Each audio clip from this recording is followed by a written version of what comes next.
Hello, everybody. Welcome to episode dose, officially, of Something Lite Pod. I am truly honored to have my friend, my girl, Nicole, here with me today. The first guest on the pod. I mean, I'm honored. It couldn't be anybody else but her. So I'm very happy that it worked out that you were able to join me today.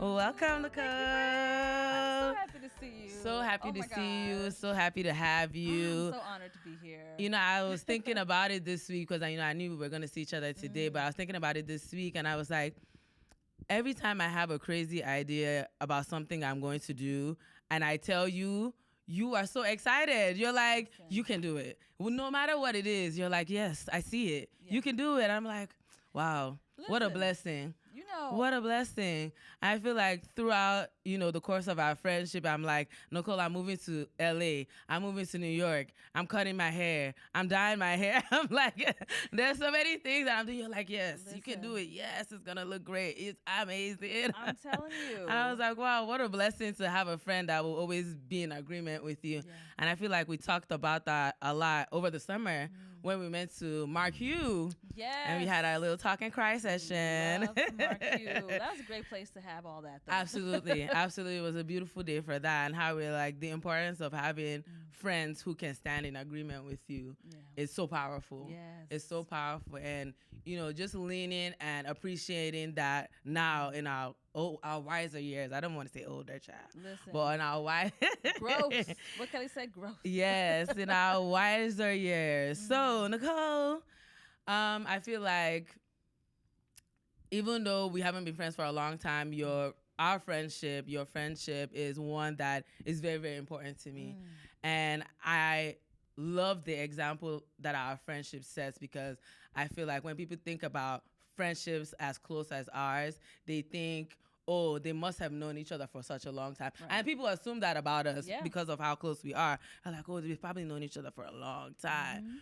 But we haven't. Right. It's been like, what, 2 or 3 years? 2 or 3 maybe? When you move back. Oh, my goodness, yes. When you move back. Time moved so quickly. I cannot believe how much it's like we've evolved. Yes. Our friendship has evolved. Absolutely. Also. I would agree with that. Yeah. And I also believe that friendship can be so easy. And I feel like our friendship is an example of that because you make friendship easy. Like, you're not a hard friend. You're not a hard person to please. I feel like we speak the same friendship language. We might not see each other every day or as often as we like because life and scheduling, but every time we see each other, it doesn't feel like a beat has been skipped. Yes. And I think people are always shocked to hear how we met. Yes. One of my favorite stories to tell, honestly. Listen, that was, oh my gosh, it was 2021, January, I believe. And I had just moved back from living in D.C. And I didn't know anybody when I moved here. I was, my family lived in the suburbs, lived in Burnsville and in Lakeville, but I had just moved to Minneapolis. And I remember coming across your Instagram profile. It kept popping up, like different people who I was, either mutuals with. And I kept seeing this woman, Antonia. I was like, she just like, you had so much glow just from your photos, and your energy just jumped off the page. And I was like, I have to just like knock on her door real quick to see if I can like talk with her. Yes. And so I think I sent you a DM I was like, hi, I can't even remember what I said. It was something along the lines of, you seem cool. Yes. You're like, I'm new in town. Yes. And I love to grab coffee. Oh, you were so like welcoming and warm and just like, yes, girl, let's meet up. And we lived down the street from each other. It really was meant to be because we lived down the street together. We had a magical summer that summer.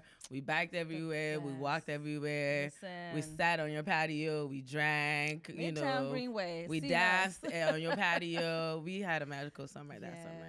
That was a good summer. It was beautiful. It was like such an amazing re-entrance to the city, to our friendship, to just like the excitement and openness that both of us have. Absolutely. You know, it's like, girl, I want to go get, where we go, Dripping Root. Yes, let's go. Let's go. Let's go. We were biking. We need to bring back our biking time. I feel like I haven't biked since then, to be honest, which is bad. I look back at the photos and the videos of that summer, and it was so magical and transformative. And my hair was orange. Your hair was bright red. Like, listen, the bright red outside, just like a firecracker. Yes. It was beautiful. That was an amazing summer. Yes. That was a perfect summer. And my life has only evolved and changed for the better since I met you. Oh, honestly. Listen, I feel the same, truly. Like, I've been so thoughtful with friendships, as an adult. Yes. And it's particularly moving back where there was this like fresh slate, you know, and being able to choose my family, choose my friends. And you have been at the center of that truly since we met. It's just like the way you carry yourself. First of all, the way you embrace people. Like, I love a hug. Your hugs are like the warmest, truest kind of love. It is. There's no mistaking how much you care about people and how much you want people to know what you mean to them. And I've held on to that so much as I'm making friends, as I'm, coming and meeting people. Yes. I don't leave people with just like a side hug. Yes, so you gotta give a full embrace. Absolutely. I need to feel you. I need to see you. Yes. And I love just how deeply committed we are to our friendship and to hanging out and to seeing each other because just like a lot of things, right? It's work. Yes. It is intentional work to cultivate a true friendship. Absolutely. And even though you have mutual interest and ideas and thoughts, it's like, I need to spend time with you. Yes. I need you to come over. I need to meet you here. Yes. And we've always made time and space for each other. And I'm so grateful for that. Me too. Yes. Let's talk about 2024. Oh, my goodness. Because I've been here for it. So I know that it really has been a renaissance year for you in so many ways.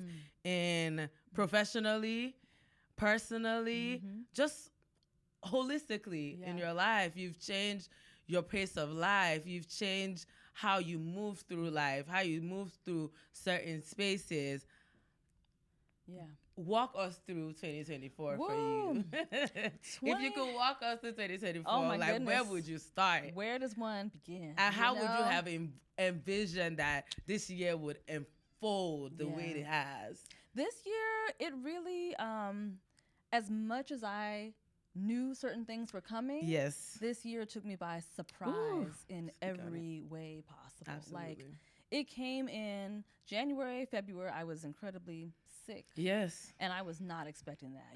I'm coming into this year being like, I'm about to get married. I got a museum exhibition. Yes. Traveling. I had a speaking engagement lined up. And literally the day of my speaking engagement, January 27th, I woke up just not being able to hear at all, and I had gone to multiple rounds of doctor's appointments only to find out that I had a type of vertigo. Yes. Which my brother had already experienced before. And so this, for me, it was such a shock to my body, a whhole month of kind of being just, disassociated from yourself. And I took a lot of time to like heal and really focus on my wellness overall. And that involved getting into like herbal medicines, and I already was like a deeply praying person, but just getting deeper in my faith also. And then I had so many like fruitful months where I was with my community, my girlfriends, as I'm celebrating this new transition of being married. And it was, in a way, there was a lot of test for me just personally in terms of like truly letting people love on me and being embraced by the support and the care, and knowing that like I didn't have to do anything to earn that. It was just like having my friends come out for my bachelorette trip, and we had a time. It was like such an amazing trip. Beautiful. The fact that people... I have to say that you have an amazing community of women that surround you, that uphold you, that center you. And I am inspired by that. I love them. As you know, I've squeezed my way in the that way group. you all bonded. I'm just like, I knew everybody would vibe, but like, I have y'all squeezed are my on way the into text. their hearts. You know, you on the group chats, taking trips together, and I just love that. I love them. You know, we're like such a mirror of one another, and it makes so much sense. Wow, absolutely. Everybody got along so well. Yes.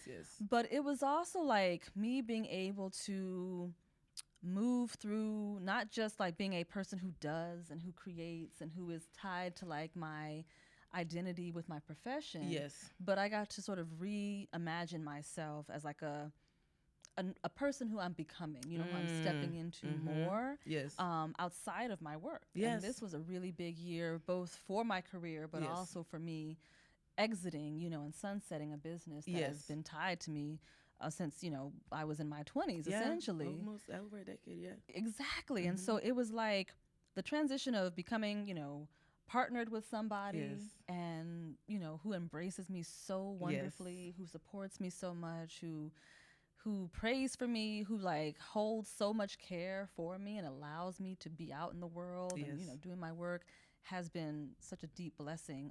And I don't think without that kind of support, I would have been able to navigate through the health situations, through financial change, through changes in friendship, through starting a new job. Oh, like Lord have mercy. all of these things happening in succession also meant that I had to let go of a lot of stuff, to make space for this transition to really take form. Yes.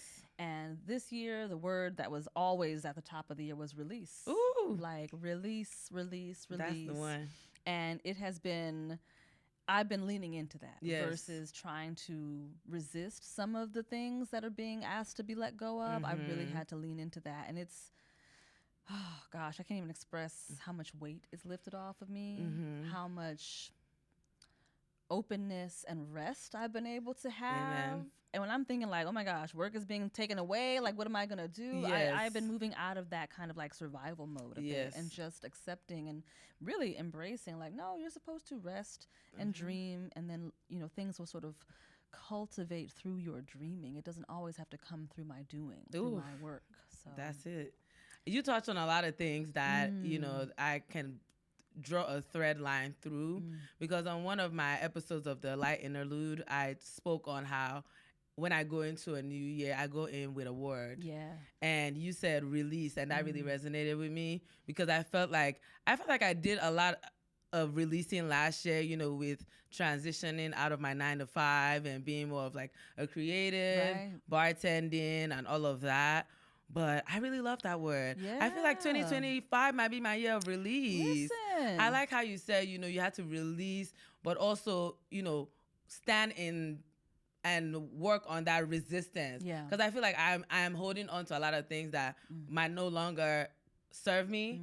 And I feel like next year might be my year. I like that word. That word really sat on my spirit when you said it. Came through and was just like, I'm trying to create space for you to really have the life that you've asked for, but also the one that the universe wants to like grant you and like make more expansive than even what you thought. And so sometimes you got to put things down because they're just heavy. Oof.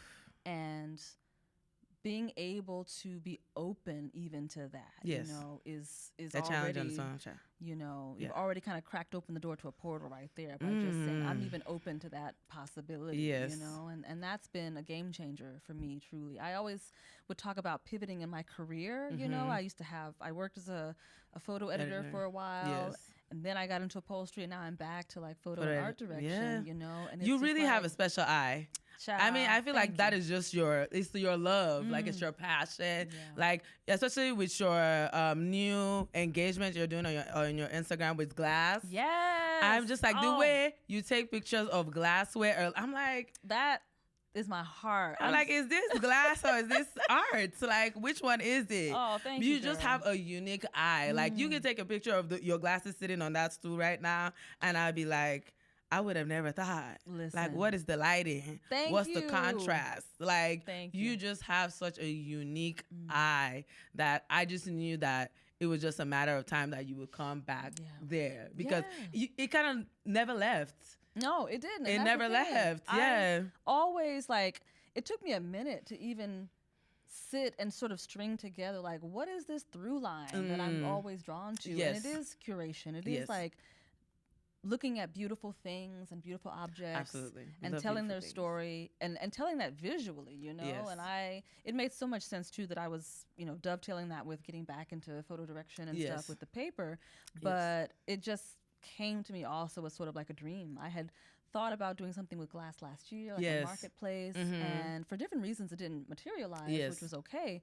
And then like almost out of nowhere, you know, 2 months ago, I was like, you have all the resources, the tools, the bandwidth, the eye to create this now. Why don't you do that? And it's become such a like natural sort of easy thing to do for me. And I get so much pleasure out of it. I don't know what will come of it, but it's just like sharing beautiful things and their story with people fuels me so much. You know, another thing I really appreciate about you is that you are a doer.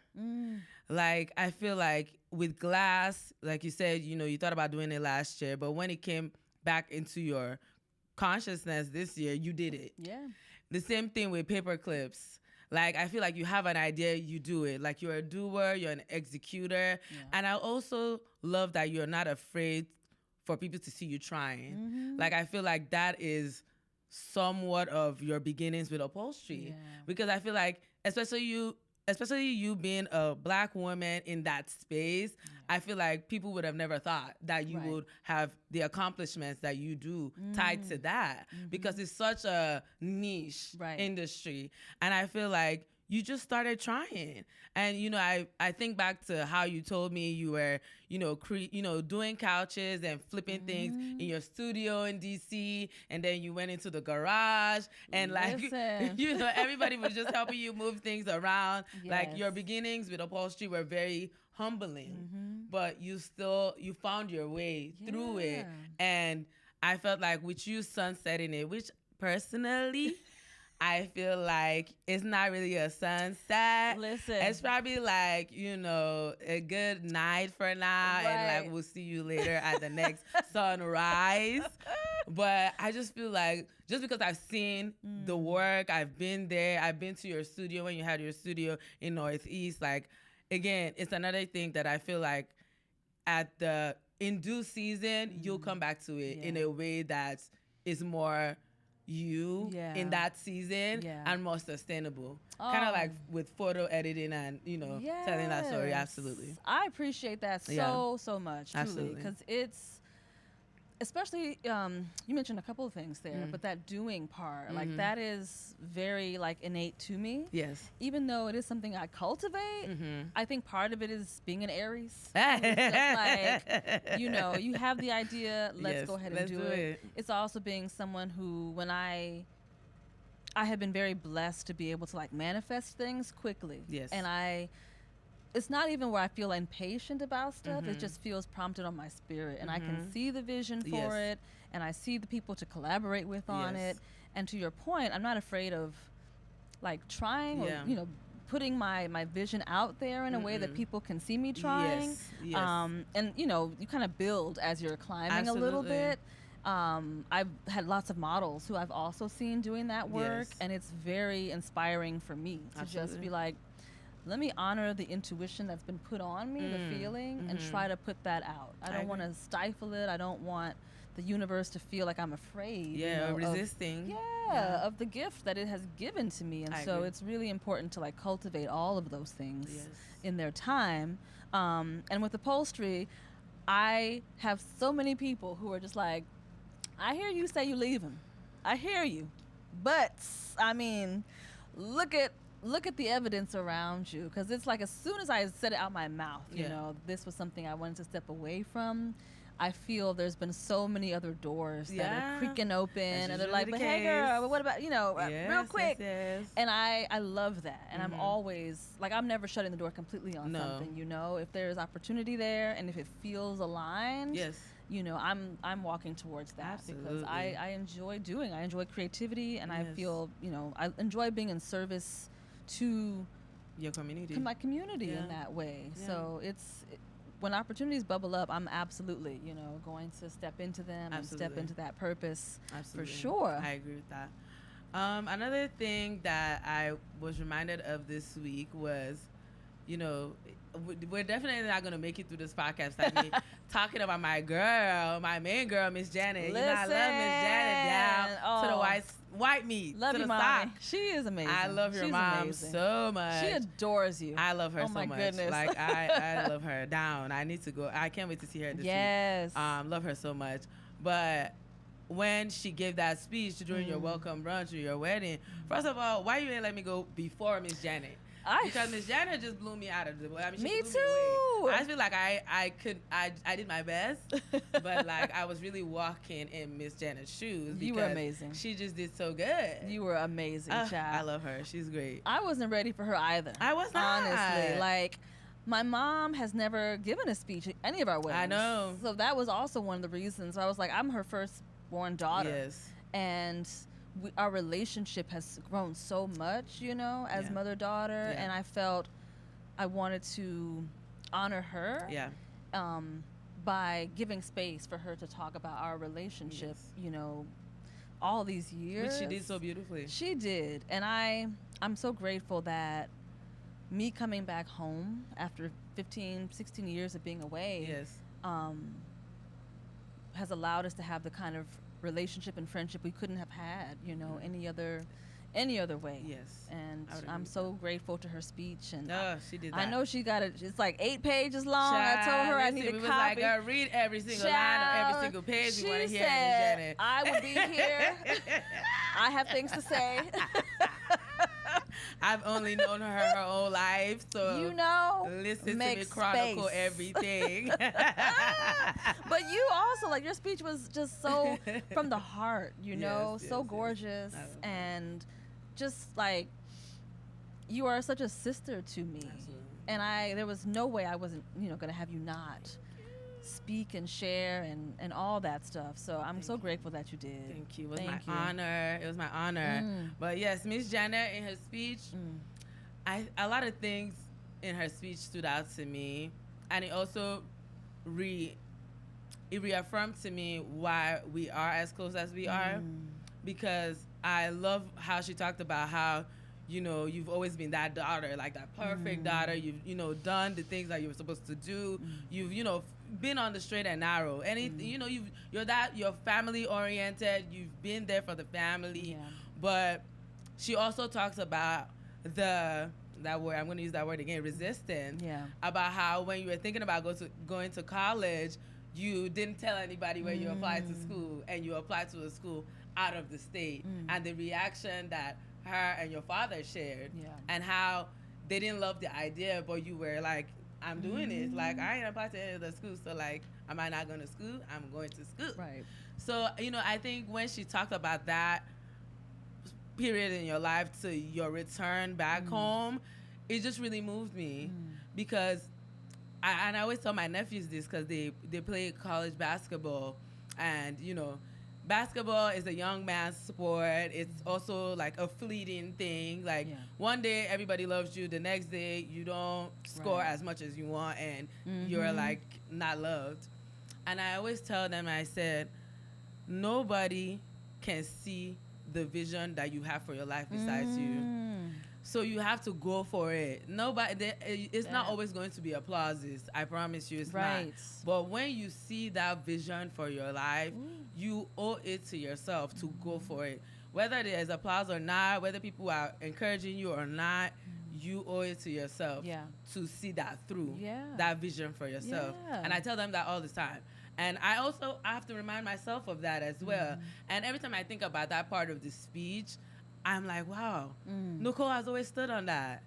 Like, you've seen this vision for your life and the life that you want. And like you said, you're great at manifesting these things for yourself. And you always move towards that. You never shy away from it, you know, because there's always going to be resistance. You know, like Miss Janet said, she wasn't a fan. She made it very clear. She was like, I was not a fan. I was not a fan. At all. Where you're like, I'm doing this. And I'm not doing this in spite of you. I'm doing this for me. I have to do it for myself. You know, I'm doing this, honestly, to honor you. Because, you know, I feel like our parents didn't get and didn't have the opportunities that we had. Yeah. So we owe it to ourselves and to them to follow those paths, right. to follow that vision that we have for ourselves, because they also had visions for themselves, but due to life circumstances and the times that they grew up in, they couldn't see out that vision. Exactly. You know, they couldn't see out that vision. And when it gets to us, it's hard for them to reckon with that fact that we want to see out that vision, because they cannot fathom what that is like, because they didn't have that choice to an extent. That's the thing, you know. It's like they want so much for you, but it's also hard to see past your own limitation. I was just about to say that. You know, it's kind of, and not in like a negative way, but the projection, right? Yes. Of like, you as a parent, you want something so much for your child. Yes. And for them to be safe, yes, that you almost feel like I need to direct you. Yes. And if it's not the way that I have, set up for you, then it must be wrong. Yes. Or there's a fear that's also there. Absolutely. And I respect so much, my parents and their sacrifices for me, but also knowing very early on that like I have my own agency, and the things put on my heart and for my alignment are for me. Yeah. And the same way my dad made the choice to join the military and my mom chose to follow him is the same way that I'm making my choice to pursue entrepreneurship or to move from state to state, because I have to follow that intuitive, spirit. Yes. Any other way, like I'm stifled, I'm unsettled, and I know that I'm not honoring God in that way either. That's it. By not listening to that voice that he's put inside of me. Yes. And I carry that through with my nieces and my nephews, like they're all under, 11 and under basically, but I know they have so much agency over themselves, over what their desires are. Yes. And this is a pivotal time in their lives. Yes. Because, we talk about how we're nurturing our inner child, they are children now. Yeah. So whatever they experience, whatever they hear, they feel, they hold on to that. Exactly. It's in them as they grow. They're so seeds. We want to, exactly. So we want to pour into them the best of the best, so that they can carry those things in them. So they don't have to be like us, that we're healing our inner child. Listen, we're healing, we're caring, we're taking care of the child. Let me tell you, the way I have been like, especially in this season here, I have been trying to cultivate and let my inner child just play and be and find, like, come out basically, to say that you're safe and that I am trying to take care of you now in this space and honor you. Yes. Because I don't want to have my nieces and my nephews undoing, a lot of the boundaries or thoughts, that we've had to do. And I don't want them having seeds that they didn't plant inside of them taking root. I really want them to be able to say, like, do I want this or not? Does it make me happy or not? How do I feel about it? How do I feel about it? And, I know feelings aren't facts, but like feelings are also, there's so much intuition that's with them. And I do try to make sure that I'm honoring that by listening and speaking out loud to just see, how does that sit in my gut? Is this the environment I need to be in? Are these the people I need to be around? Is this the path that I need to take? Absolutely. And who is that voice that is propelling me to do it? Is it fear? Is it a wound? Is it my own heart? Yes. It's all these questions that I do make sure that I'm trying to talk through rather than just like impulsive moves, based out of past behaviors or what somebody told me or, some kind of fear-based thing. I would agree with that. I would say feelings are in fact, and I shared that with you recently too, but I feel like they're also a compass to an extent. Yes. They're also a compass and they can guide you to, whatever needs to be guided. Yeah. And I feel like a lot of things you touched on I really resonate with, especially now that I'm going well into my 30s. Come on now. Get in the pool. Exactly. Not just dipping my pinky just toe. The whole leg is in there. It's the warm. whole feet is in there. It's warm here. It's so nice. But I really pay attention to how my body feels around certain people. Like, am I relaxed? Am I uptight? Am I stiff? Like, I pay attention to those things. How do I feel when this person walks into the room? How do I feel when, I see this person, I hear of them, or like, what emotion comes up for me? Because it's telling me something. Yes. It's telling me something. The body does not lie. Oh, Lord. It does not. And it is, it's built to protect you, It's built to give you that signal of like, this is where we need to be. Yes. We're safe here, etc. And I, similar to you, I'm very like in tune with that kind of feeling. And I try to think of, or I try to also interrogate that a little bit to be like, have I been trained, to feel this way? Or is this really me like just being more mindful, of the energy around me? And I think it's a little bit of both. It's a little bit of both, depending on the situation. Exactly. Depending on the situation. But I truly try to like make sure that I am doing things because I enjoy them, not because of like obligation of I have to go and do this, because that sits in the body too. That feeling of like, and maybe this is my middle child coming out, but like, I have to do this thing to please someone. Yes. We've talked about being recovering. Listen, which people pleasers. I am getting there, and I love that you were like, child, I am reformed. People pleaser. We don't do that around here. I'm still in my reformation phase, my child. It's a journey. It's a journey, ebbs and flows. But I feel much more confident in being like, no, I don't want to do that. And I don't also need to like explain that every single time. I'm an it's a trait of a people pleaser. I'm an over-explainer. I'm like, I can't do this thing anymore. Right. But I'm like, I can't do this thing anymore because, I've had a long week because I just go into a whole diatribe. I'm like, no, girl, I just can't do it. I can't do it. I don't have the space, energy, I'm not going back. I just not too much to say about that. I just can't do it. I can't. That's that on that. I just can't do it. That's it. You touched on something about, when people are in the space with you, how you feel. I think another comment that someone has made to me, and I think you've also heard this about you and I, is that when both of us are in a room together, we just naturally always gravitate towards each other. Yeah. Whether it's intentionally or not, we're like, we just keep getting closer and closer and closer. I'm going to find you. I'm going to find you across the room, Whether I'm there or I know you're there, you're like, we just naturally find ourselves next to each other. I think that's so funny, but also very true. Very true. I love, it's like the, again, the magnetism of the room. And when you walk into a room, you're just so much light. Like everyone is like, who is that? I remember you told me this story actually when you were in Nigeria. This must have been like maybe 2 years ago when you walked in the store and heads were like, who is this? Absolutely, yes. Because that's just the energy that you They're have, too funny. Yes. That's what I walked into a place trying to get my hair done. Yes. And everybody was silent. I was like, hello? They were like, oh my God, your beauty. I was like, stop. It's just like, that is the aura. They were killing me. That was so funny. But yes, that was funny. I love that story. Yes, that was a good time. I would agree with that. Let us talk about, I think we've tapped into the professional. Yes. Let's talk about the personal. Woo! Because I met you on the final phase of your single. Yes. I'm just happy that was here for the whole thing. At the beginning. From the Genesis, honey. Because exactly. I will not forget that Juneteenth bike ride. Listen. Midtown Greenway, when we were talking about one of my favorite people. Oh my gosh. My favorite people.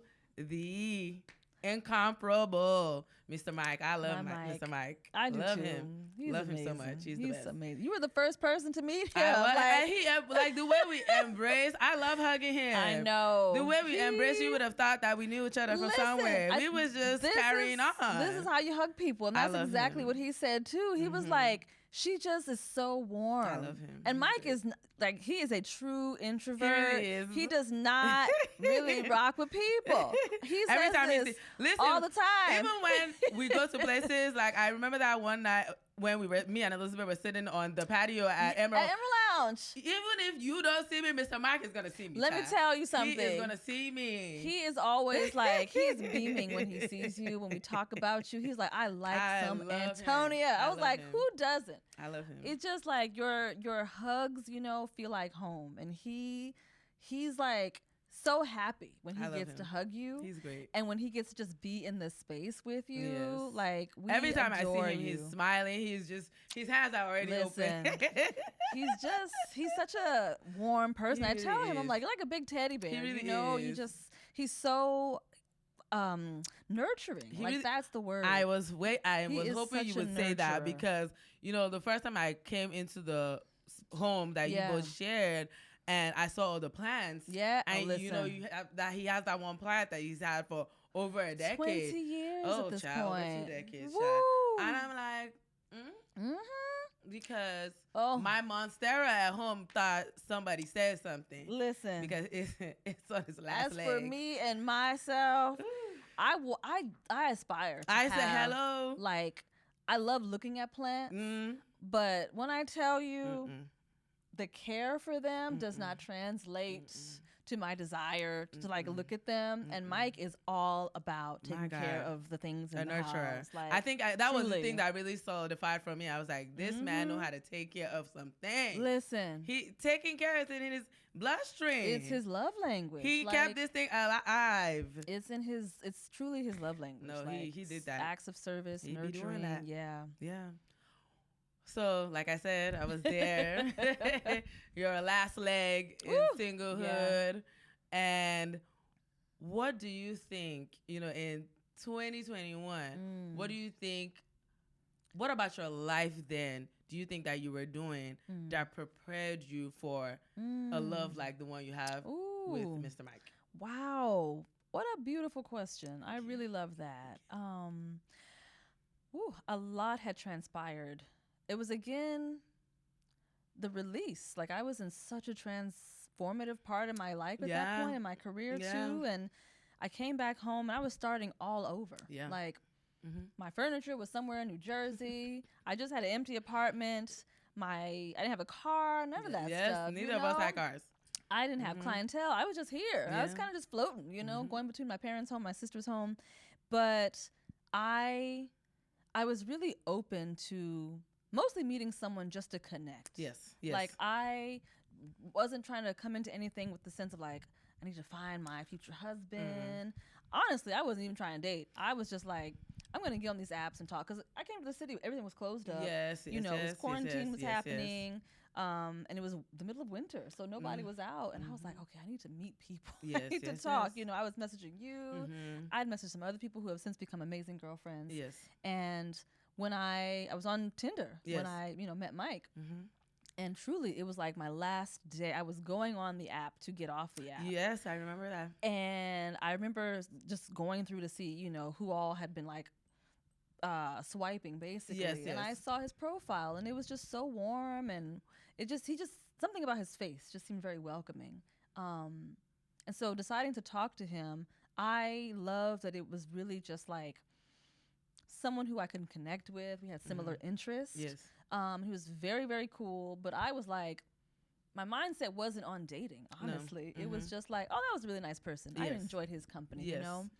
And it was when I saw how intentional he was about cultivating time together. It wasn't just like, you know, maybe we'll do this if you have time. He was a planner. He is. He was so thoughtful. And at this point in my life, as I'm coming to realize, I was looking for someone to also like nurture me and take care of me in relationships. I felt like I had kind of always carried that post, you know. I had been going above and beyond and doing the things and, you know, being the girlfriend, right, who was quote unquote doing things right. But having someone who was just like, I want to take care of you. I want to make sure that you are thought about and nurtured, and in all these tiers, you know, I got to just really sit and relax and be a relaxed Black woman. And that felt so special, so different. And it took me a minute, honestly, because I was so used to sitting kind of in my masculine energy that I was like, but I need to do something, you know, I need to reciprocate somehow. And he was like, I don't like this tit for tat. I don't want to operate that way. I don't want you feeling like you have to do something for me because I'm doing something for you. I want you to just like receive. And I was like, excuse me. Like, okay. And I just sat my behind down and I allowed myself to be nurtured. And that was such a difference, a sea change for me, you know, coming from making all these decisions with my career and with, you know, even family. As, you know, it's the oldest daughter coming back and you're trying to heal yourself, which also means your family has to reconcile with your healing. And that you're a different person. And, you know, here's this wonderful spirit who was like, I see you. And I see you at this iteration of yourself that is trying to heal. And I want you to just receive love right now. He's amazing. I think another thing that I really, really appreciated about him through the journey of your relationship was also how, like you said, how intentional he was, but also how decisive he was. Like, he wasn't playing games. Like, he was just like, you know, I feel like when it got to a point where I feel like you were like, you know, kind of like, what are we? He was just like, what do you think we are? What do you think we're doing here? Like, we are not playing games. Like, you are my girl. I am your man. We went for a walk. We would always walk. And that's exactly what it was. We went for a walk around Lake of the Isles, which we normally do in the evenings. And it was July 13th, I remember. So it was like 2 weeks after we had met. And he asked if we can like go and sit on a bench. So I'm like, oh, this is lovely. So we're sitting on this bench and he's bringing up the subject of like deal breakers or something like that. And I think maybe in a previous conversation I had mentioned that I had made a list of some deal breakers. This was before I met him. And he was like, he pulled out a piece of paper and on it was things that he was sort of desiring, you know, for a relationship, for a future partner. And that's where he was making it very clear. He was like, you know, I understand this has been 2 weeks, and you've just moved back. But he was like, I am really interested in continuing to see you and hopefully, you know, see you more exclusively.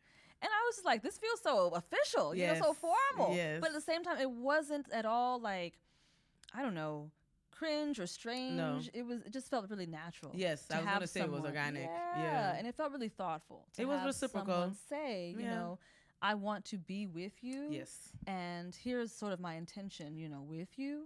And like confirming that was really nice because there's no ambiguity, you know, with Mike. He's like, he will tell you how he feels.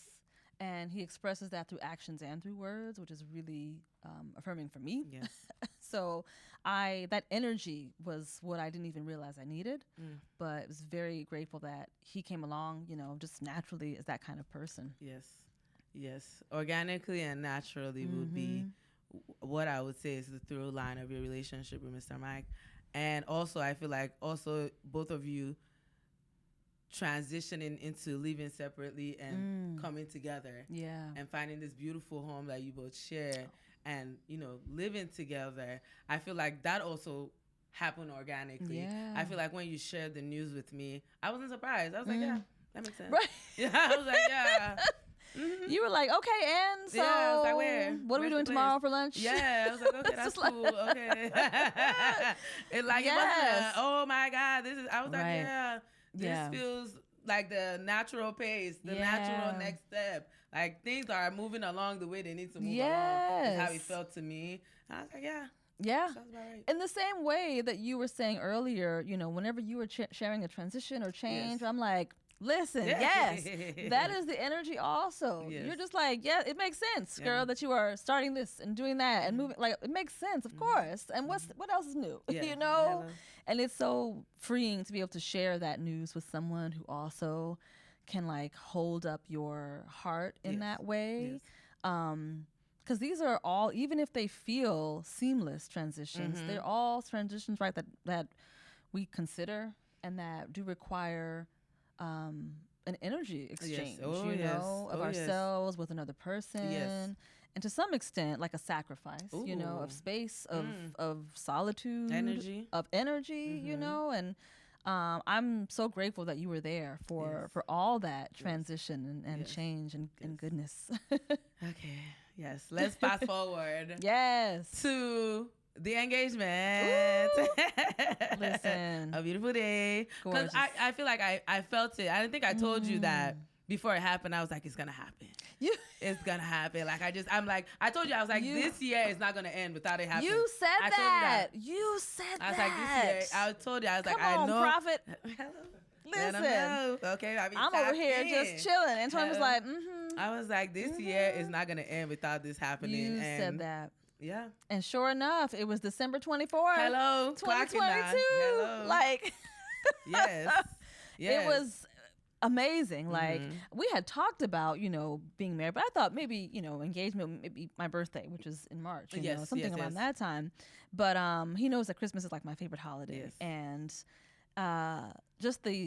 he's so giddy about gifts. The first year we were dating, Mike loves to give people gifts. He loves to see your expression. So for him, it's like he's fine. He's not as excited for him to receive gifts, but he loves people to receive his gifts. And so our first year, it was like December 13th, we opened up presents because we could not wait for Christmas to come around. And so Christmas Eve, well, actually the night before Christmas Eve, he was in front of the tree, just like cheesing. I'm like, what is going on, sir? He was like, I'm excited about tomorrow. He was like, I have a feeling this is going to be one of the best Christmases. And I probably, you know, a light bulb should have gone off then. Yes. But it truly did not. And the next morning, you know, after opening all the stuff, he was like, I got something in the back. I know I have something. And he brings out this beautiful little red bag, and inside there's a black box. And like everything just slows down in that moment. And when we when we first started, my dad, growing up, would always record us opening presents and stuff. He'd set out the camcorder at the time. So I had my cell phone set up with my the tripod, you know, to just record us opening things. And so I'm opening this black box, and it's like slow motion, seeing this ring and seeing him there. And I'm just bawling, you know, before he's even asked the question, I'm just bawling. And then I noticed that he's like putting it on this hand. And I can't like get my mind right to say it's over here. It's over so here. I'm just moving my hand. Yes. But his words were so lovely. It was very similar to when we were sitting on that bench and he was, you know, describing his intentions. And it was such a beautiful moment. And I remember went to go get the phone, and someone must have tried to call while we were opening gifts. Look at it. So the video never recorded. It just stopped. Jesus. And I thought it was so perfect because, you know, just like our little private moment that we got to have, that memory. It was lovely. Then we popped some champagne and listened to Christmas music, and it was so nice. You know me. It was the waterworks are always on. Listen, I had to FaceTime. I never FaceTime my friends. I know. So when I FaceTime, when you're like, is this a good time to FaceTime? I said, that's happened. I knew it. I was like, girl, give me 1 second. Let me get to the house now. Okay. Let me park this car. Let me get to the house. Let me settle. Give me 1 second. Now, I was like, I opened the FaceTime. I was like, what is it? I had to tell my girl ASAP Rocky. I was like, get on this hotline. Yes. A couple of my friends were like, are you trying to FaceTime? And people not answer because I just rarely ever do it. But it was such a beautiful, special moment to share, you know, and it was the culmination, not so much of like, oh, I'm engaged, but it was just my friends were able to be a part of my relationship in a way that I don't think I had before. You know, my family was a part of this. It was the first time they really got to experience a partner and seeing how they engage with me. And all of that felt like the universe was conspiring to make sure I was with community. You know, having moved back from D.C. to Minnesota as opposed to moving out west, which is what I was going to do. So, that Miss Janet was also against. But she didn't want to say too much because she said the last time she would try to say something, you moved farther away. So she was like, you know what? Go ahead and see how that goes. Yeah. She wants us like parked up underneath her. She's like, I have a side. Please take this side of the house and just stay there if we could. No, that was a beautiful time. Yeah. That was a beautiful moment when you FaceTime me. And then I think about when we went to, I was like, we have to celebrate because, you know, it don't take too much. Yes. Right. We have to celebrate. And then we went to Sanju San. And I brought the champagne. And I remember the person that I was our server was like, whose champagne is this? And I was like, it's for her. They were like, oh my God, I need friends that will bring me champagne. Listen, you came out with the works. That was just, I don't know why I struggled.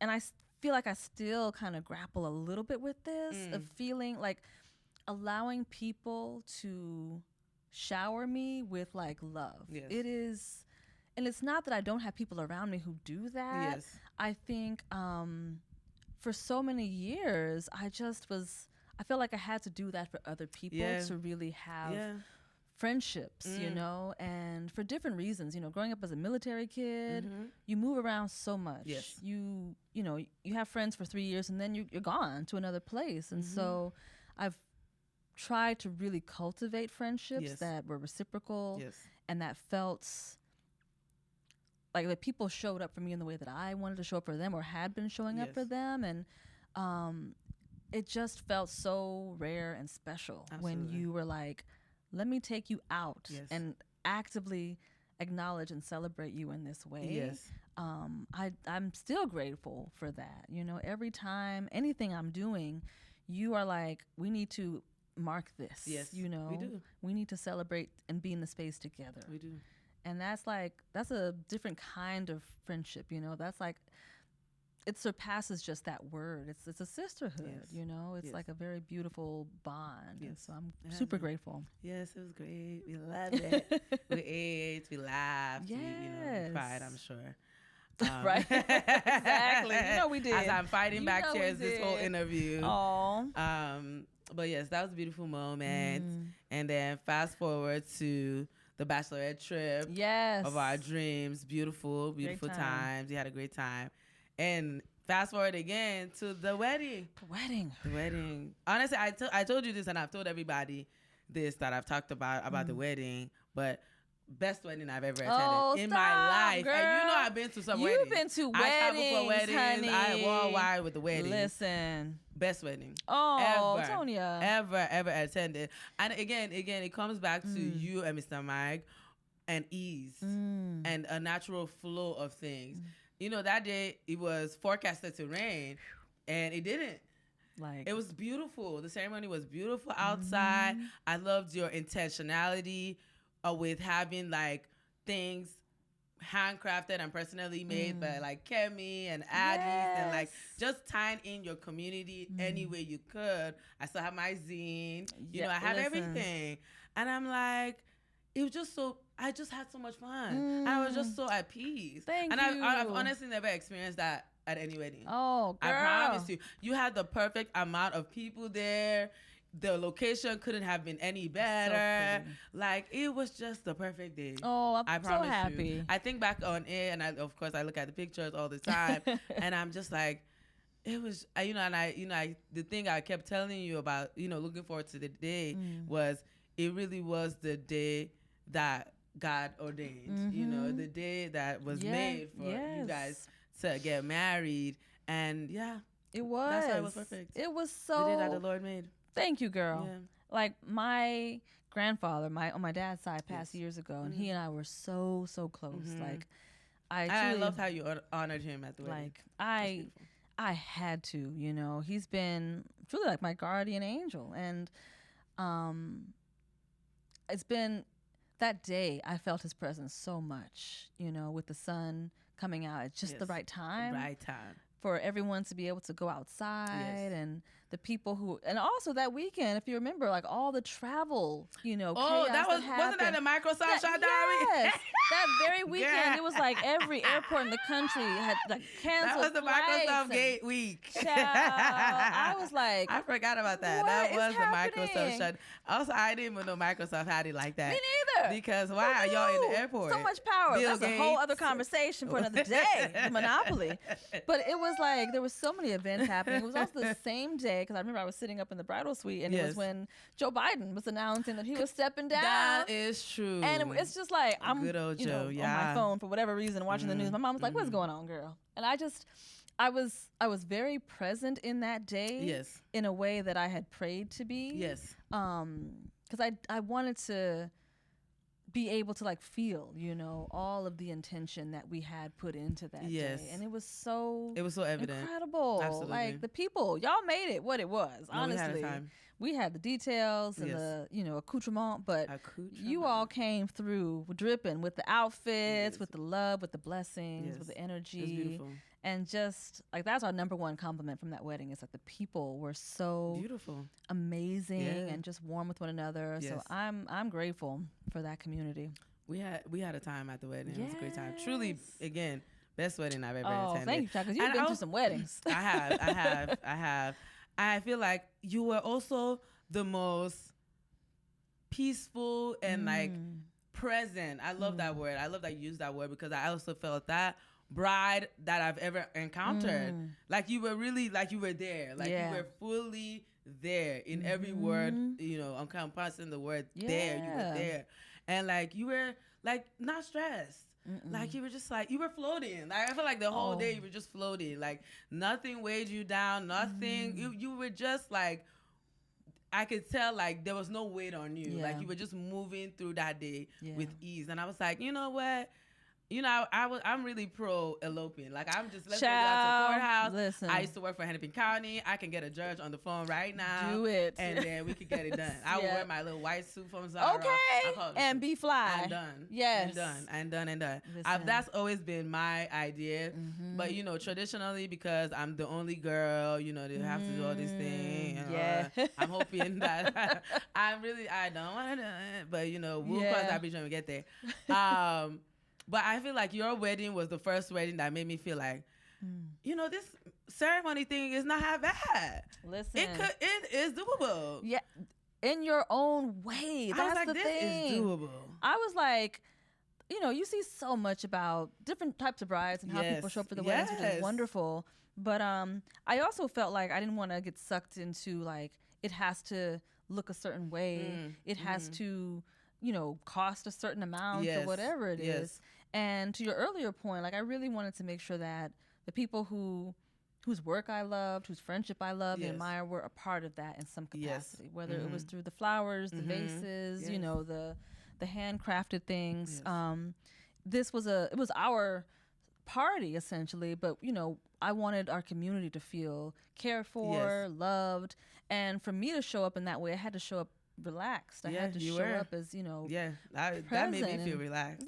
And there was so many things, you know, that did not go quote unquote as planned. I'm sure of it. But none of that, you know, was mattering or was getting in the way of me being present for the purpose of this day, which was celebrating my love, my future with my husband, and the people who came out to like spend their time and traveled far wide. Travel all over the place to support us. So that was present of mine. It was like right here, but also elopement was ticker tape. I was like, oh gosh, just because courthouse. I think it was also sandwiched between so many things happening. The Cooper Hewitt exhibition was right around the corner. I was still up in the air about if I was going to get this job that I now have, and it was 2 months into the sort of back and forth waiting process. So I think that wedding was a release that I needed. Loving that you know, word. I needed to just dance. I needed to celebrate. I needed to move my body and shout. So it was a release. Yeah. Beautiful day. It was beautiful. I loved it. I mean, there's a lot of things I could say that I loved about the wedding, but I think one of my favorite parts were the vows. The vows. I love Mr. Mike so much. He just really has the way we work. He does. Was he a poet in his past life? You know, so I was like, I know that pen is strong. You must have been writing somewhere, but writing. He had the idea for the vow box. Oh. He had the idea. One of our favorite movies is Eternal Sunshine of the Spotless Mind, and he was like, you know, I want us to be able to like encapsulate this in a way that feels very much like us. And me, I'm one like I would wake up. 2 weeks will go by, but I'll wake up at 3:00 in the morning. Yeah, you would. And that's when I'm like, the spirit, it's you know, is moving me. And Mike is so so thoughtful. Yeah, Mike probably wrote his vows a year before that. He already said, he was like, I got my vows done. Yeah, he probably. How about you? Absolutely. I was like, please don't stress me, man. Yeah. But yeah, you should have gone first, because I don't know how you went after him, because I couldn't put. I mean, I heard your speech. You saw me shaking, but like I couldn't put myself together after he gave you. You saw me shaking. I was like, it was so.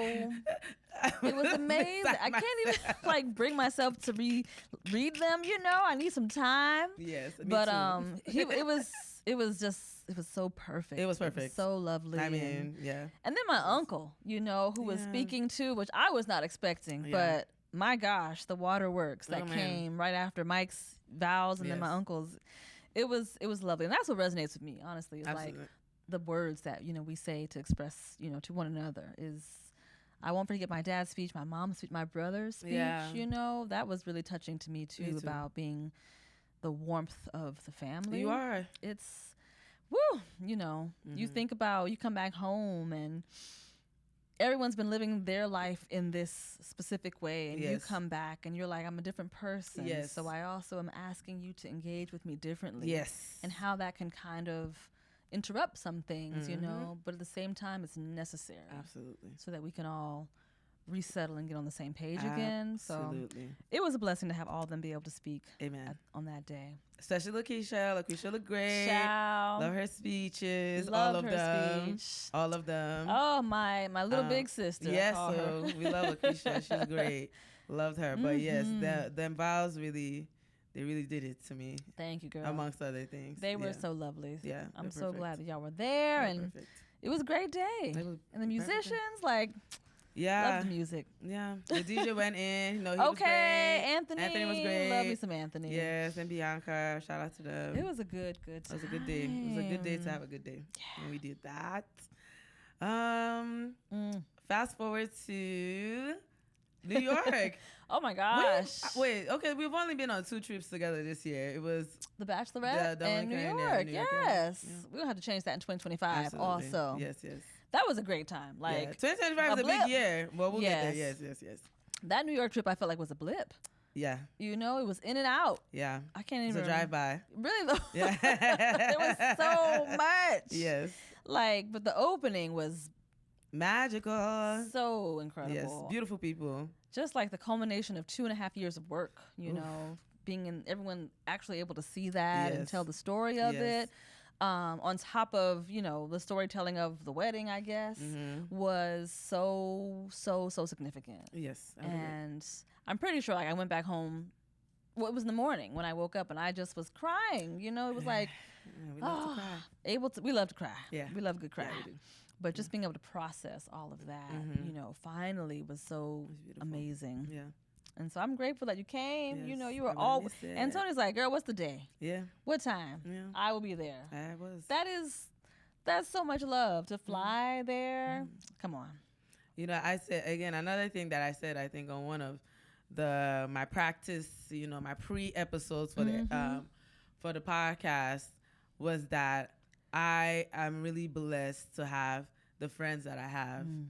And the tears. Oh. I'm really blessed to have the friends that I have. And they give me everything. I feel like you guys give me everything. And that's why I will always take the flight. I'll catch that flight. I'll do the thing, because I feel like the only things my friends ask of me is my presence. It's my time. It's for me to be there.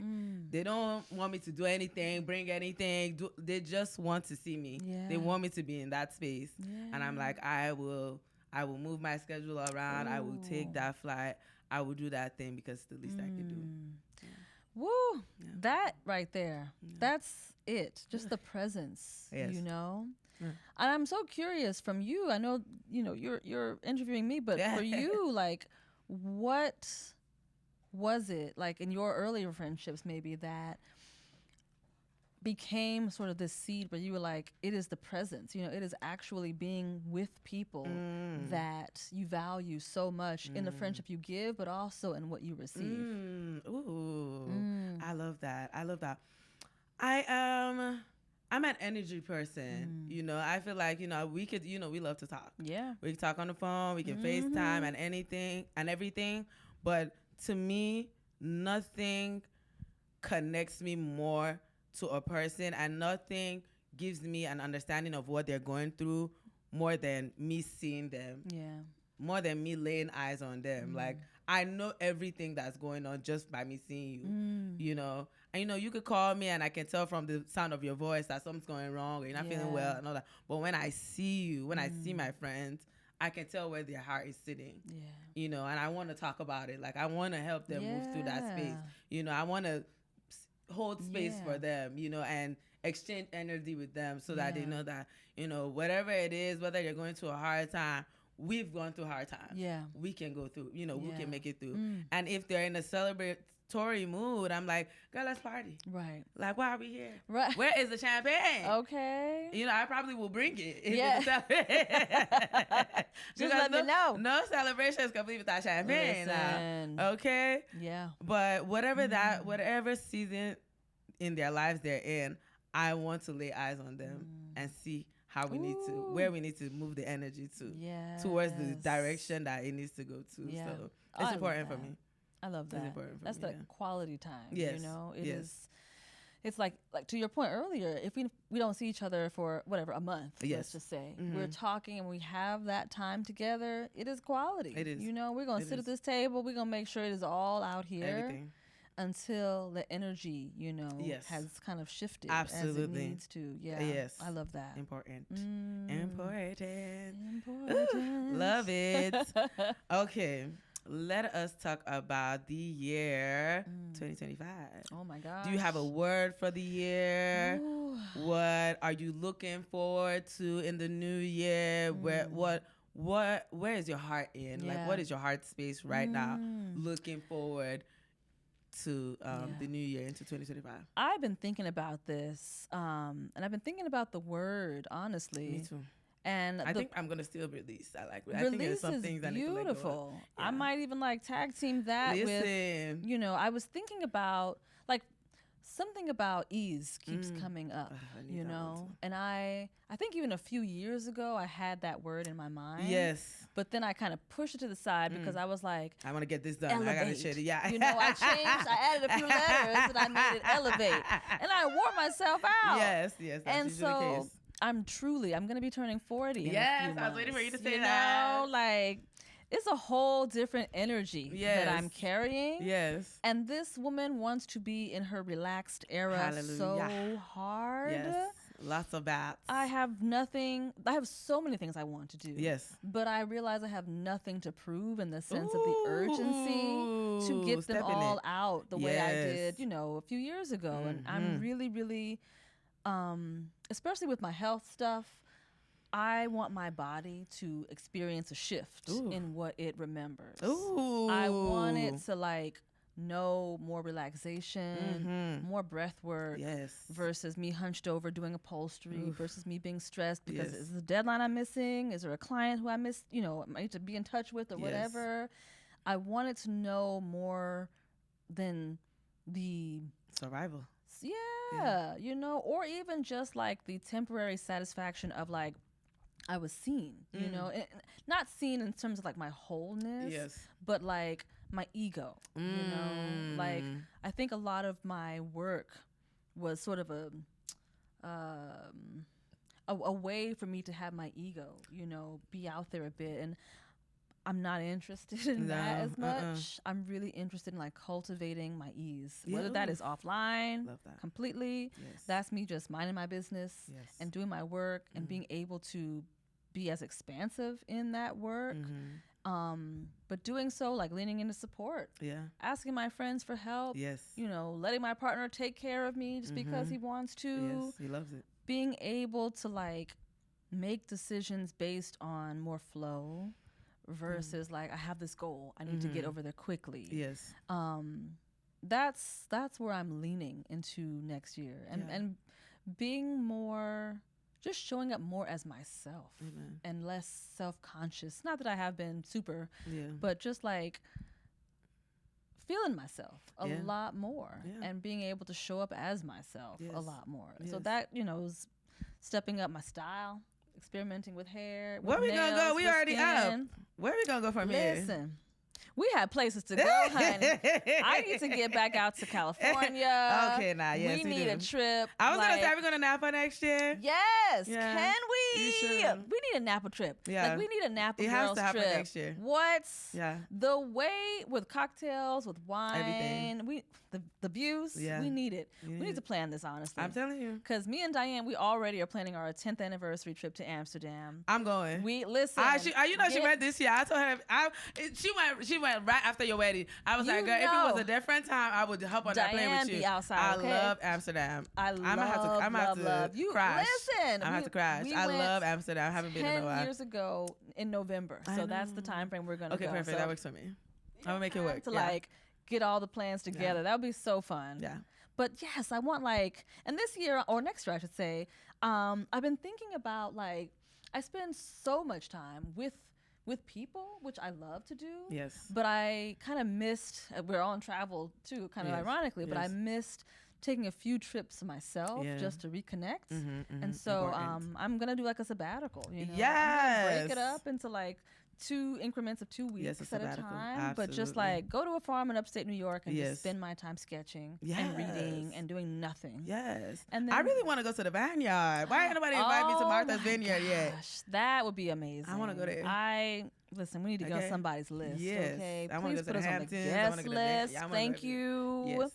That's what I'm talking about. Absolutely. It's more time to let the dreams kind of come up through resting, you know, and the plans to come through resting versus I got to figure them out myself, you know, and just trying to reconnect with my inner child, but also who this girl in 40 is going to be. Amen. Funny hair. Can't wait. Come through. Excited for I'm the 40. So excited. I'm very excited. I know we're going to do a lot of fun stuff next year. So I'm looking forward to that.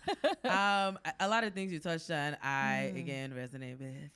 But especially with, I think the thing that really stuck with me just now when you said it was, you want your body to remember different things, like relaxation. I love that. Yeah. I really resonate with that because this past week I went to Watershed, which I love Watershed. Oh my gosh. I love Watershed. I have not been there yet. You haven't been? I have not been. Girl, you and Peyton have been talking about it. You have to join me in maybe a week or two because I am dedicating one Wednesday out of every month. I'm calling it Watershed Wednesday. Let me touch and agree on this because I'm coming. Because please, I'm telling you, hit me up. When I was there, I was like, I love this place, and I feel like I think this was my first time this year, and last year, especially in the summer, I feel like I went once a month. Really? I was going there like I was paying rent there. So wait, what is it like again? Is it like a bath? It's essentially a bathhouse. So they have like a steam room, a sauna, a cold plunge, and a warm pool. So you kind of rotate through it for like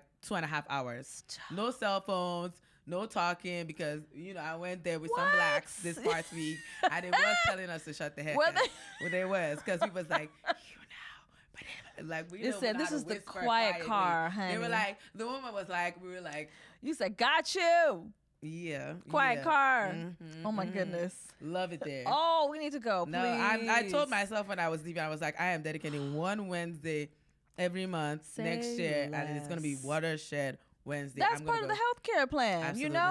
I truly feel that because we need to make sure that it's not just when we can get it in, but ritualize your health routine in that way. And I think another thing when you mentioned, you talked about your health, it is and rest, especially in relation to rest, is that when I always remind myself of this when I feel fatigued or burnt out, is that if you don't pick a day to rest, your body will pick it for you. Listen. And I think that's the thing that kept coming to my mind, especially in that period when you were not feeling well.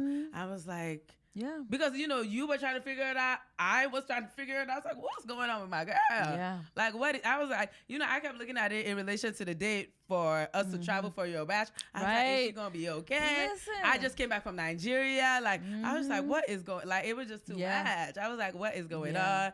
And I was like, this is too much, Lord. Yeah. We need ease. We need peace of mind. We need to go on this trip. We need to. We need to go on this trip. And it's so wild because during that whole period, too, my therapist had told me, she was like, she's like, I'm not, I'm not a doctor. Yes. But what my feeling is, if this thing feels like it came out of nowhere all of a sudden, it is likely some repressed things in your body that you have not fully processed. And your body, because it's in your head too, which, also is really, I think, symbolic of where you are holding a lot of energy, tension too. And she was like, you may need to just really release and stop. And that's, what every kind of horoscope and, reading for 2024 was saying. You're like, there's no pause. Like, you need to stop. Hard stop. And I'm grateful that it happened at the beginning of the year. I'm grateful, that I had healthcare to deal with all that, because as we know, the healthcare industry is, it's a whole thing. But that was just like, your body absolutely is keeping the score. Oh Lord, have mercy. And it is up to us to use our discernment and intuition. Make sure that score sheet look good. Hello, to make sure we have a good old seat. And that's what I'm focused on, I think, going into next year.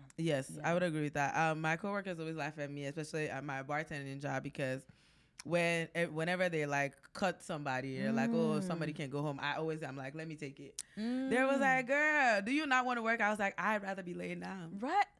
Listen, there's a woman. I'd rather be laying down. I'd rather not be here on my feet. I'm tired. Child. They're like, Antonia, every time you take the car, I'm like, yes, and I will continue to take it. And I will. Because you don't prioritize rest. I do. And like, okay, money gonna be here. Okay, money, we gonna make this money either way. We gonna make this money, but this time, I'd rather be at home. And to prioritize stillness too. Like, there's an amazing woman named LaVon Briggs who I love following on socials and everything. She's just this incredible. I think she calls herself like a sensual spiritualist for Black women. And she was doing this podcast that I love called Child Please. And she said, she's like, who is sitting at the table? We are in the bed. Girl, like, we don't want. Please, I'm in the bed. No more seats at the table. We want to lie down. Yes, I'm laying down. And I was like, oh, I feel this in my core. Like, I'm not, at this point, trying to build a table or a seat at the table. I'm good. I'm over here trying to get my, my Snuggie. I'm trying to have my hot tea. I want to make sure the fireplace is on. And that's where I want to be perched. My friends always laugh at me because, when they FaceTime me, 9 times out of 10, I'm in the bed with the lights off. Hello. And they're like, girl, people who don't know you, that see you on Instagram, think you are on the street every single hour of the day. They don't know you be in the bed with the bonnet over your eye as soon as it's 4 p.m. Listen. I'm like, I like to lay down. In the winter especially. We got a cocoon. What do you want me to do? We have to cocoon. I'm like, I need to be in the bed. This is what the season is calling for. I'm like, I need to lay down. I'm like, I love y'all. I can't be outside 24/7. Love the job, but not more than me. Good night. Everybody be well. Get home safe. I gotta go. It's absolutely. I definitely go into hermit mode, this time of year. Maybe 6 months out of the year, arguably. I enjoy being out, but I enjoy, this is like my out right here, when I can do one-on-one intimate conversation. We kikiing over a good meal, bottle of wine. Like, that's my out, right now. But come spring, summer. Spring, summer, September, fall. Hello. That's a different kind. Like, we outside.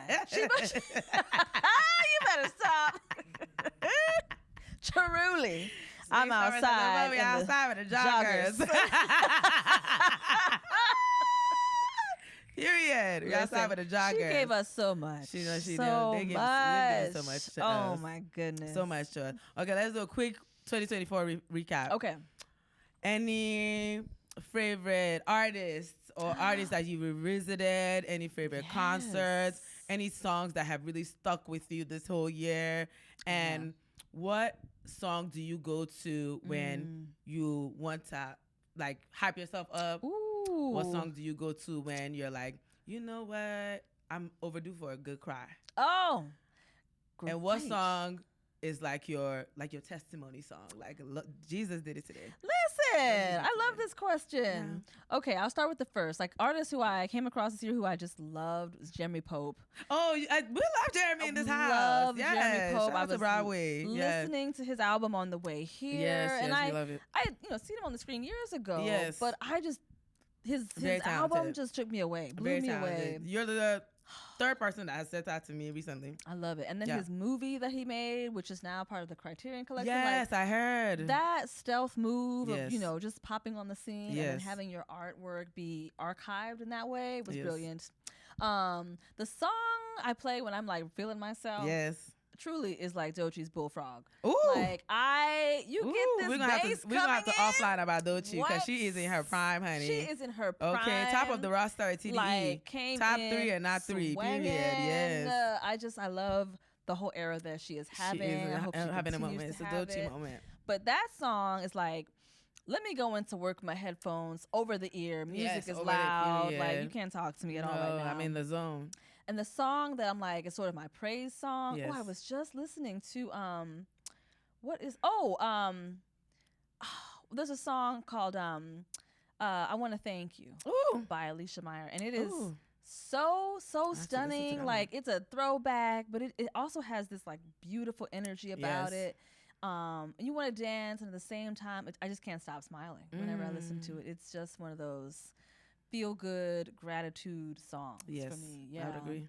Live shows, I wish I had gone to more this year, honestly. I'm trying to think if I went to any.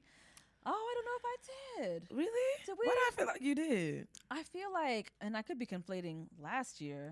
I was outside last summer for sure. But this summer or this year, I don't think I went to many. We have to change that next year. We do. Yeah. Next summer, I want to see more live music. Absolutely. I really want to get that in my body a lot more. So Mm-hmm. you have been to I feel like every week there is a show. You're like, that's what I do, girl. That's what I do. That's what I do. Part of my self-care.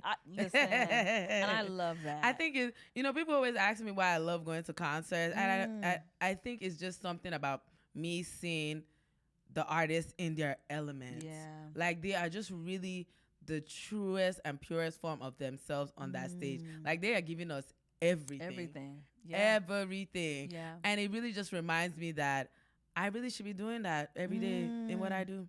What was like one of your favorite shows that you went to this year where you saw someone that was like, this, like, the way you showed up makes me want to show up differently? Ooh. I would say... Ooh, that's a good one. I would say they call themselves like a soft rock indie band. They're called Infinity Song. Ooh. Yes. Let me make a note. Infinity Song. Yes, okay. yes. You have to listen to them. They are a sibling band. And they played the Entry, sold out show at the 7th Street Entry. Magical show. Really? Magical. Wow. Magical. It was so good. Their dad is their manager. Come on now. So cute. Aww. He came, he introduced them, and then he came and stood by us in the crowd and was like, I think FaceTiming their mom to watch the show. Aww. It was just so cute. And they're like beautiful. They're beautiful. They're talented. Yeah. And honestly, I'm a Fleetwood Mac stan. I stand for my queen, Stevie Nicks. They have a rendition of Dreams that I wore that song out this summer after I saw them live. When I tell you that at my job, they hate me for that because I just come to work and I'm like, just put it on repeat, and I'm just like, they're like, is this same song still playing? Like it takes them a few times to catch on. Like I played song. They're like, Antonia, did you put that song back on? I'm like, who? You said, and did. I didn't do that. Infinity Soul, you said? Infinity Song. Infinity Song. Okay. Yes. I'm going to play them. And a lot of their songs, like, it just really, first of all, the title of their album that they're touring for is called Metamorphosis. Ooh. So it just, like, we just really were like this. We were like this. Yeah. Me and them we were just like this. So that definitely is one of my favorite concerts. And I live for that album, live for their rendition of Dreams. It's just, they're beautiful. See? Beautiful songs, beautiful voices, beautiful gowns. Now you've made that exchange because you put me on. Yes. I love how you're always sharing music in your stories. Music. Just like whatever the vibe is, you are putting people on to new things. That's like I'm screenshotting, screen grabbing all day long.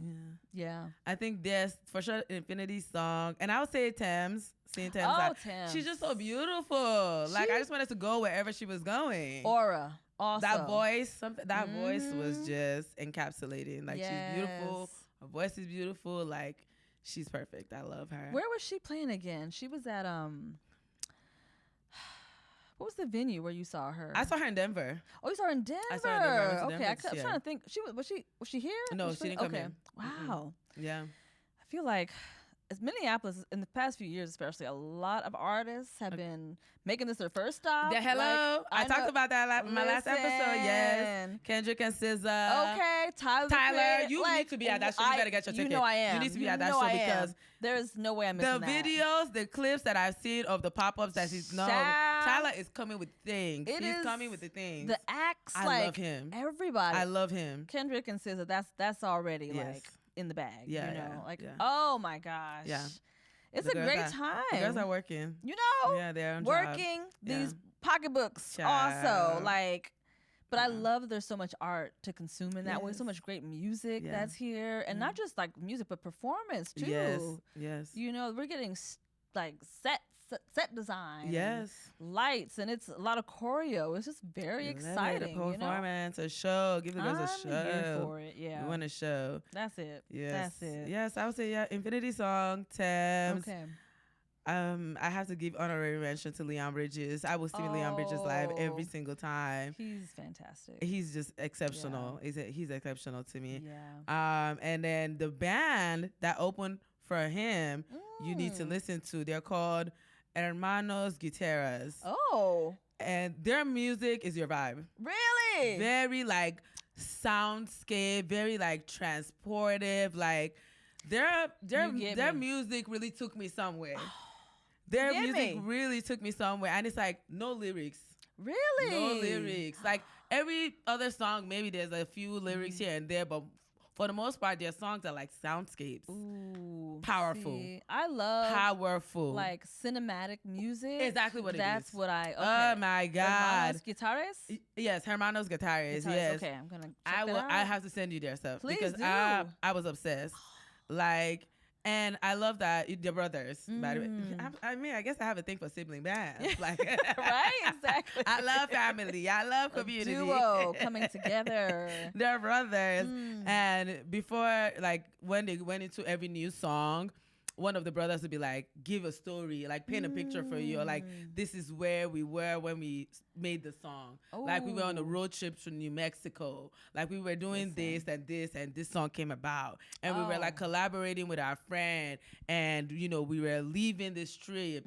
And this was the song that was made. Like he just painted a picture. And immediately you hear that song, you're like, yeah, that's exactly what happened. You're like right there. You're there.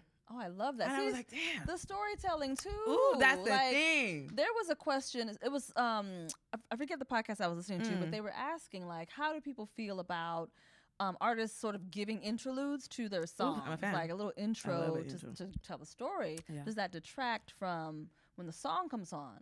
And in my experience, no. Like, what you're saying is it's adding to. It does. Like it paints a picture. More context. Yes. You know. Yes, we love context. Beautiful. When I'm telling you, you're gonna listen to them the rest of the weekend. Can't wait. I can't wait. They're perfect. Oh, I'm so excited. Obsessed. I love getting and I didn't even know they were here a few months before I saw them open up for Leon Bridges. They played a sold out show in the main room. At first I was like, of course they did. Their music is beautiful. Wow. Okay. I was like, first of all, I called my friends at first time. I was like, nobody wanted to give me a call.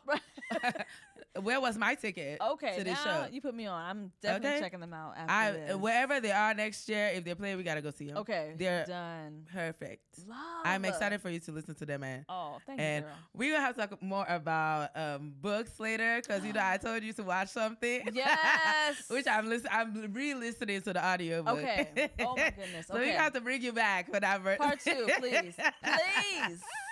We got to bring you back to talk about that. And, you know, literature and words. So much. Yes. There's so much to get into with, like, pop culture. Yes. Like, TV, cinema, we love movies, TV. books. Everything is just having a really great moment right now. That. Yeah. Yeah. Oh, my goodness. Okay. Final thing. What is one word you think about or that comes to mind for you when you think about me and when you think about our friendship? Ooh. I think about, there's 2 words that came to my mind. I think so much about joy, and I think so much about sisterhood. Like, truly, you are someone who when I'm in company with them, when I'm getting to see you, I'm always like, I'm so blessed, that I get to share time with you, because it is such a powerful currency, to be with somebody, to spend time with somebody, and you give your time so fully and like focused, and I don't ever question, like your love for me, your support for me, your joy for me, like, and I also hope that you don't question any of that from me to you. It feels like a really reciprocal exchange. It is. And when I leave you, I feel so hyped, so joyful. Yay. I'm just like, oh my gosh. I don't have that sense of like, did I say too much? Not enough. Especially when you send me voice notes, I'm like, girl, you did not say enough. My little 3 minutes. Like, I'm sorry, I'm going into 4 minutes. I'm like, you could have said more. You said, girl, say more. Listen, get this 11 minutes and be all Thank right. you. I want a whole podcast, girl. Keep talking. But that's it. It's like, I can be my whole being, with you. And I love that it's never this question of too much. It's just always like more, I want more joy, more like hugs, all of that stuff. And so it is the joy, it is the sisterhood that I feel when I think about us. Thank you. Okay, last thing. Okay, this is really the last thing. Okay. So one of the overarching theme of this first season is really friendship. So what is one thing you want the people to think about or to hold on to in space with friends? Yeah. Especially going into the new year. Like, what is one thing you're like, in friendship, you should blank? Yeah. Truly, like, be present. Ooh. Be present with your friends, and like meet them at the iterations of where they are. That's the one. Embrace them. And also, don't like show up as yourself with your friends. Allow them to see you. Yes. Allow yourself to be vulnerable with them and to penetrate the space where it's like, we've taken this beyond pleasantries. Yes. Beyond like we have similar interests. Yes. Like now we're going deep. Yes. We're going down. Yeah. I'm not a person who's like, the pleasantries I kind of gloss over because I want to just get right into the meat. Let's get into the meat. Let's get to the marrow. And I want people to feel safer and more comfortable with like trusting the people who they want to be in friendship with, to be deep with them, to be to go as far into your growth as you want, and knowing and trusting really that they're gonna hold space and that you can show up and with your super loud laugh or whatever it is, I agree with that. That there's so much beauty and power in that. I mean, perfectly said. I was talking to a friend the other day and she was sharing something, she was being very vulnerable. And I really, I was breaking the ice, but also I was really, I meant what I said. And I told her, I was like, girl, I just love the fact that we're in this phase in our lives when we don't have to lie anymore. Listen. Stop lying, bitch. Get to the meat and the potatoes, girl. Are you well? Are you broke? Right. Like, why are you not coming to this event? Do you need me to pay for something? Like, just be real. Like, just say it. I don't want to play. I don't want to dissect anything. What is the thing? Let's get to it. Let's not lie. I'm like, girl, I just love being in my 30s. We're not lying. Nobody's lying. It's like, girl, I have not slept in 3 days. Okay. Child. I'm in the middle of a crash out right now. Listen, when I tell you, and I mean it with my chest. I'm like, yes. I've been waiting for this moment, girl. Let's crash out together. Maya Angelou said, tell the truth. First to yourself, then to the children. Amen. And I just had this, actually a weekend ago. Spirit woke me up in the middle of the night and was telling me to be vulnerable with my circle in a way that I was trying to take care of everything myself. Yes. Managing finances, work, my sister. Yes. Wanting to be really present with her. Yes. And I was feeling like I can't hold all this to myself. I'm not supposed to. No. And so I text a few girlfriends. Yes. And some of them who I had not, talked to in a month or so. Yes. And I was just sharing hey y'all, I hope you're doing well. I just wanted to share that right now I'm just going through a little something here, there, X, Y. And the outpouring of love when they wrote me back and was like, sis, let me get on the phone, let me see your face, you know? It was just that, like, and also remembering this too, even if you are the friend who generally initiates getting together, it does not mean that your friends do not want to be with you. Yes, correct. Some people are more like projectors in the sense that you reach out and say, hey, you want to get dinner? And they're like, yes, let's get dinner. It doesn't necessarily come to their mind to initiate that, but they still want to be in community with you. They still want to be with you. I feel like people are never too far. They want to be connected. Yes. And so sometimes it's also just like being the person to initiate that, to continue to make sure those, you know, connections continue to happen. But not seeing it like as the other person doesn't want to connect with you. It's just people are doing a lot of things, going through a lot of stuff right now, you know? But being honest, like you said, is a gift. It is. To be able to be like, girl, I don't have it today. No, today. Whether it's time, money, interest, whatever the thing is, I don't have it. And your friend be like, cool. All right. Let's circle back. Let's do this again next week. Absolutely. You know? Yes, perfect. Yeah. Oh my God, an honor. This was amazing. An honor. I'm honored. How are the people gonna top this? Listen. Okay. You the first so guess. many. How are the people going to top that? I don't know. No. I really pulled out all the things for this so conversation. No. I'm honored to have had you as a guest. I'm even more honored to have you as a friend, as a sister. Me too. As a sister. Everything you said about me, you know that I feel the same and more about you. I adore you. I love you. I love Miss Janet.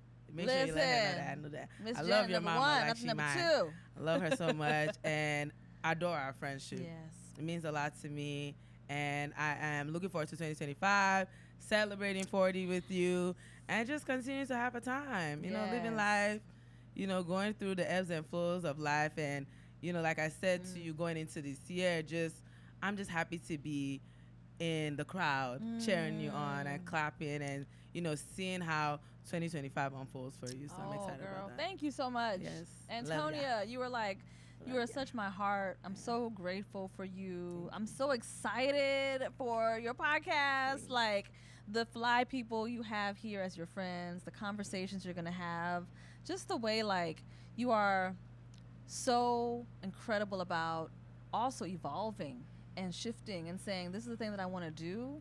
I'm creating the space to do it in the way that I want, you know, and I want to bring you in to also share with me. Yes. You're always tapping people to like be a part of, like to collaborate, you know, and I just love how your light extends everywhere that you go. And then it comes back to you also, you know, that it's mirrored back to you. And our friendship is so like emblematic of that. It's a blessing to like be your friend, be your sister. And I cannot wait to come back and do this and talk shop on all the things in 2025. We'll be back on. Honey. Yes, listen, we'll be doing this perched from like Amsterdam or something. You know? Talk about it out Remote Napa. Studio. Hello. Napa. Listen, Napa. Yes. We need the vistas, the views behind us. Yes.